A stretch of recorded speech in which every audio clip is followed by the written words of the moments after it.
going on, everyone? So I picked up another crank sensor. I've had a couple issues with them. This is the first new GM crank sensor I've had an issue with, so I'm going to replace it with another new GM crank sensor. I bought the cheap ones from like O'Reilly or AutoZone or whatever, and they gave me issues immediately, and I don't know why, but it seems like it misses crank signal and then backfires, or misfires, I guess. So I've had a pretty bad incident with that one, so I was able to keep running the car, but on this piston here you can see it lifted the ringland when it did it, because it did it under probably 15-16 pounds of boost, full power, and big backfire, big boom, melted the plug, caused a piston to lift the ringland. So I got another sensor. It was really weird the other night. I was driving back down the return road, and I just felt the car kind of pop and stutter. I was like, oh, that's weird. I better go check it. So I made a low boost pull, just full throttle. It started coming into boost, and then it fell straight on its face whenever I was trying it. So I didn't run anymore that night. So I'm going to replace it and then go take it for a little test drive, and hopefully that solves the issue. So if you've never messed with a crank sensor on an LS, it's right behind the starter. See if you can see it. I don't know if you can see it like that, but I'll get it out. So you got to drop the 2 bolts on the starter, move the starter out of the way, and then you can take the 1 bolt off the crank sensor, slide it out, re-plug it in, and that's it. The starter's out of the way. Usually you don't have to completely unhook everything. You can just set it up on, I have a tubular K member. Now you can see there's the crank sensor right there. I think 13 on the starter bolts, and I believe that's a 10mm.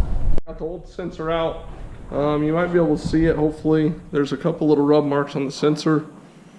So I know the distance to the wheel's about right. That's where the factory one kind of came out, had a little bit of rub marks. So maybe it's just kind of fluke, or from it sitting over the winter it went bad or something. So I'll get the new one put in, and hopefully, I hope that's all that it is. It's something I'm going to look into, is possibly adding like a crank trigger wheel or whatever. That's probably the one downside of the EFI cars, is all the different sensors. While they work good, it's all amazing. When one doesn't work, it will mess it all up. So just one of those things. I've been trying to figure out a different way to possibly like do a front mount reluctor wheel or something different, so I don't have to use the stock sensors. Maybe, I don't know if the cranks may be moving around. GM went from the 24X to the 58X, from Gen 3 to Gen 4. I don't know if maybe there's better resolution, so those don't have as much issue.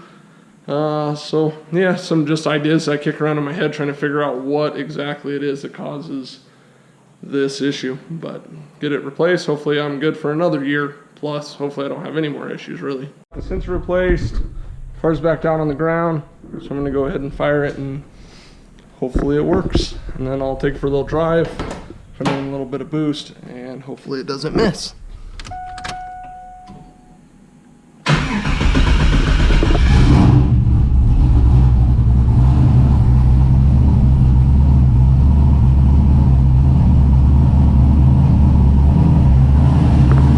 Smells like ethanol.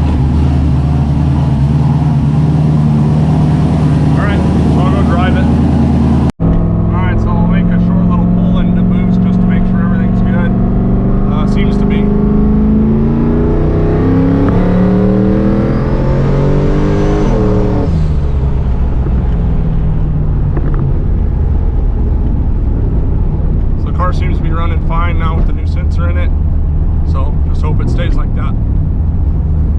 So that'll be it, guys. Thanks for watching. Short little video for you.